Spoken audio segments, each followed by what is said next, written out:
Bismillahirrahmanirrahim. Assalamu alaikum friends. I hope you all will have a clean bill of health.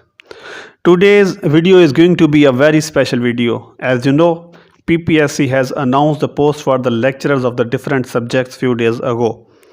So I have intention to tell you about the history of the English literature. Before we move towards the video, let me request you that please subscribe my channel, like my video and hit the bell icon for the notification of my upcoming videos. Let's move. Friends, English language basically sprang due to the wars on the England of the different tribes and their governance. It is said about the Britain that about 10,000 years ago, the sea level of the Britain was too low that it was intermingled with the most of the European Urarians. Even Denmark and England were mingled. That pattern was called Doggerland. With the passage of the time, the sea level started rising and the Britain changed into an island. That island was called Britannia.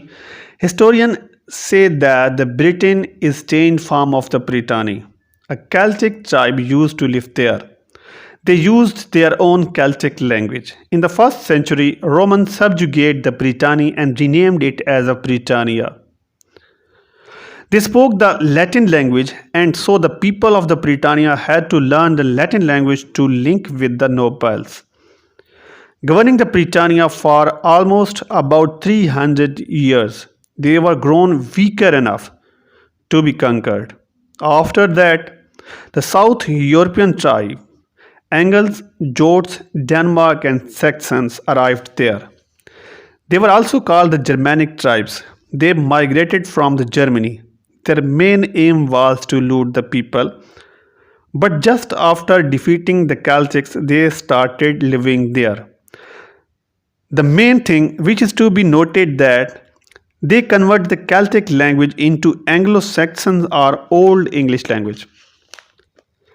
Till the 8th century, they established 7 different states. These states were called England, which means the states of the Angles.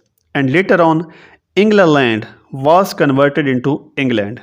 I would like to add another thing, that the king of the Wessex, Alfred the Great, had done a great job to promulgate the knowledge, particularly reading and writing. We can see many literary masterpieces of this era. I am talking about the Beowulf, which consists of 3,000 to 4,000 lines. It is a story of the fight between the warrior and a dragon. In 10th century, another power from the south of the Europe invaded on a Britain. These were called the Vikings. They came with their own Old Norse language.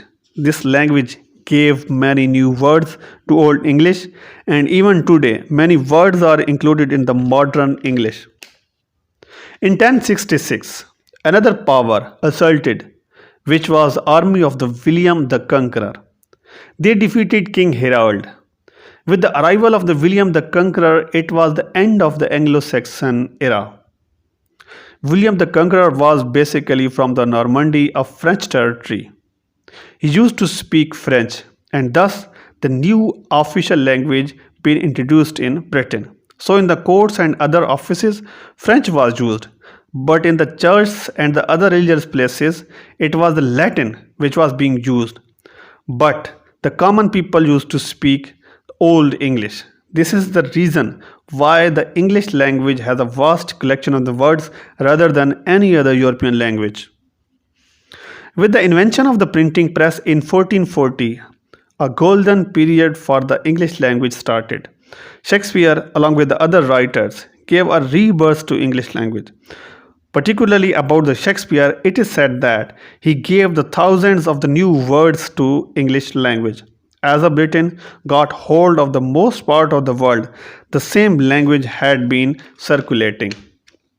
And we can conclude that the English language is compulsory to be in touch with the modern world and science. So guys, this was all which I have in my collection regarding the history of the English literature. I hope you all will have enjoyed. Take care. Allah Hafiz.